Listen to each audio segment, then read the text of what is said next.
Get a good feeling, yeah. It is Toronto's biggest party this weekend. The festival that started out as a protest march has once again taken on a decidedly political tone. Olivia Nuamah is executive director, the new executive director of Pride Toronto. Good morning. Good morning. It's lovely to be here. It is great to have you here. All right, so we have a celebratory weekend. Now it's become a little bit more political again. I mean, going back perhaps to its roots of being more political. What do you anticipate happening this Sunday, considering what happened last year with Black Lives Matter? Well, we expect to see a little bit of everything, to be honest with you. We, like you say, Pride has always had political roots.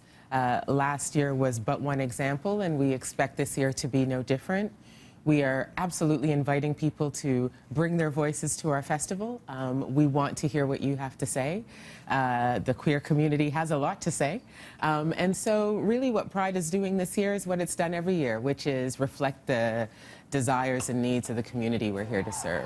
How do you make sure that that respect stays there, though, this year? Are you putting anything in place to make sure, you know, yes, have a voice, have your say, but how do you make sure they respect the crowd and respect Pride?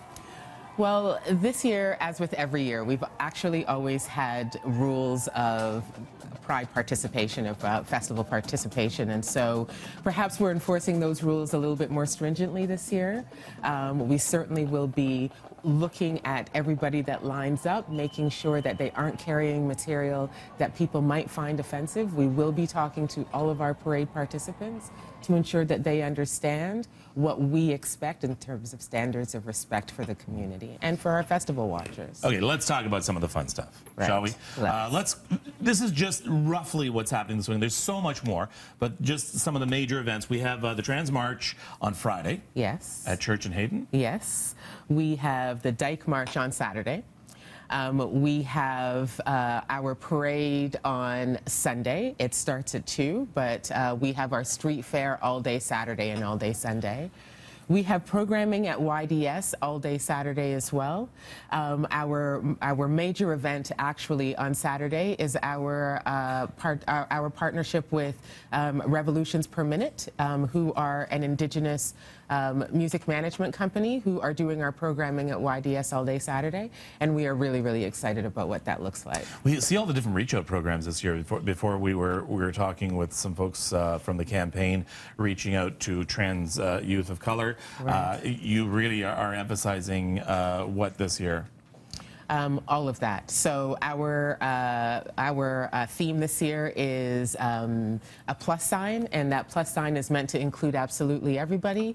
We want to highlight the beautiful diversity of this city, and so for the most part, our focus this year is on ensuring that everybody comes along to the parade, to the whole festival, over the whole weekend, that everybody has a good time, and that everybody feels like they've been seen and heard. 2 words, Boney M. That's exciting. Hugely exciting. Our final play on Sunday at both the Bud Light Wellesley stage and at YDS includes not only Boney M, but Evening Champagne King of the Blockorama stage.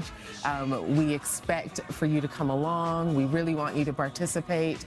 We're having a kind of disco revival at both YDS and to some extent at the Bud Light Wellesley stage. And can't wait to welcome these incredible artists to our city. Crank that one, Andrew. This is my favorite Boney M song. I hope so. I love Boney M. Love Boney M. All right. You and me Go both. have a good time this weekend. Indeed. You know what? Come along. There's very special messages and important messages that need to be shouted out there, but at the same time, there's also so much that needs to be celebrated as well. That's what we're here to do. All right. Thank you so much. Thank you, Kevin. More information at Pride Toronto. Go to their Twitter account.